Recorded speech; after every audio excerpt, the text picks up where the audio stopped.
Halo Sobat Humaniter, perkenalkan aku Rehan Almer Safero dari kelas 5A Fakultas Hukum Universitas Sultan Ageng Tirtayasa. Setelah menonton video yang berjudul "Apa yang terjadi ketika kita mengebom nuklir di sebuah kota?", tentunya terbesit dalam pikiran kita dampak dari penggunaan nuklir jika digunakan dalam sebuah peperangan. Sobat Hukum Humaniter, video ini akan menggambarkan dampak penggunaan nuklir terhadap populasi sipil dalam perspektif hukum humaniter internasional. Tentunya, tindakan tersebut tidak hanya menimbulkan kehancuran, tetapi juga melanggar prinsip-prinsip dasar hukum humaniter internasional. Kira-kira apa saja yang menjadi pelanggaran dari prinsip-prinsip tersebut?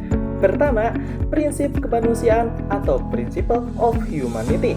Prinsip kemanusiaan menegaskan bahwa bahkan dalam keadaan perang sekalipun, penderitaan manusia harus dibatasi seminimal mungkin, sesuai dengan pasal 35 dalam Konvensi Jenewa 1977.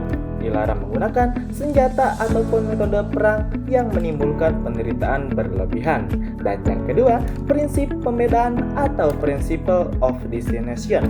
Dalam prinsip ini harus membedakan antara prajurit dan penduduk sipil sesuai dengan pasal 48 Konvensi Jenewa 1977 yang menyatakan bahwa serangan hanya boleh ditunjukkan kepada sasaran militer. Dan yang ketiga, prinsip proporsionalitas atau prinsip of proportionality. Prinsip proporsionalitas bertujuan menyeimbangkan antara kepentingan militer dan perlindungan terhadap warga sipil sesuai dengan pasal 51 Konvensi Jenewa 1977.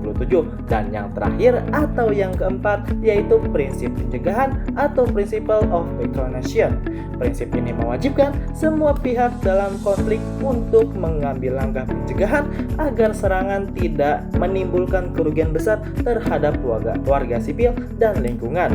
Sobat Hukum Humaniter, pada simpulannya penggunaan nuklir dalam konflik bersenjata jelas bertentangan dengan prinsip-prinsip dasar hukum humaniter internasional, sehingga kejahatan ini bukan hanya sekedar kejahatan manusia, tetapi dikualifikasikan sebagai pelanggaran berat dalam hukum perang. Oleh karena itu, regulasi terhadap senjata nuklir sangat dijaga ketat agar tidak terjadi bencana alam secara global. Sekian dari saya, terima kasih, see you, goodbye.